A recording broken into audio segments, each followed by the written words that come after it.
يلا نسمي الله كده ونعمل احلى شويه محشي كوسه بقى وبتنجان حلوين جدا جدا. عندي الخلطه دي كنت عاملاها معاك الطماطم بقى كانت رخيصه لسه ما كانتش غاليه كده. كنت جايبه طماطم مفرزه ودولت كنت عاملاها خلطه، وكنت حطاها في الفريزر وغسلت الرز كويس وصفيته. كنت عاملاها خلطه محشي جاهزه بس بدون خضره. تمام، وغسلت الرز وصفيته كده وقطعت الخضره بتاعتي اللي هي شبت وبقدونس وكزبره وقلبتها كويس عليها، وهي كان فيها بهاراتها وكانت متظبطه جدا. يا دوبك قلبت الرز والخضره وبدات ان انا احشي، وكنت مقوره الكوسه بقى والبتنجان عشان ما اطولش عليكم الفيديو.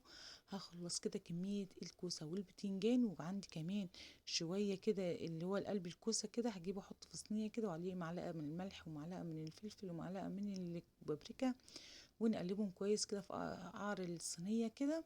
ونبدا ان احنا نرص عليهم انا كنت محشيهم بالليل، وقلت تاني يوم كده ايه اسويهم.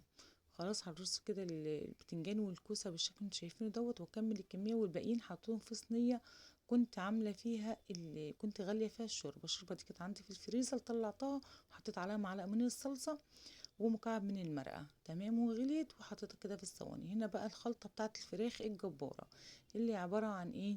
عن بصل وطماطم شرايح وكله شرايح كده، وفلفل اخضر وتوم بودرة، بصل بودرة وملح وفلفل وبابريكا ومعلقة من الكركم وورق لوري. تمام، ومكعب من المرقة. ندعك كل ده ومعلقة صلصة كبيرة. دعكت كل ده كويس جدا جدا في بعضه، وتحت الجلد بحشي بقى الخضار ده كله في الفراخ. بعد كده طبقة من تحت طبقة من فوق بالشكل اللي انتوا شايفينه دوت. وبخة خفيفة قوي قوي من الزيت كده على الوش، وبدخلها الفرن على الشبكة اللي في النص. مش بتحط لها مية خالص، لو بتحطيها من تحت تحط لها مية. كنت واخدة معلقتين من الخلطة قبل ما احشي بيها الفراخ، حطيتهم في الحلة عشان اعمل بيهم الحلة الكرنب التحفة اللي انتوا هتشوفوها ديت. خلاص، هنحشي الحلة دي برضو بشوية الخلطة اللي اتبقوا، والخلطة حلوة جدا وتحفة. بص الفراخ بقى لما طلعت من الفرن والكوسة والبتنجان، وعملت طبق سلطة كبير كده، وده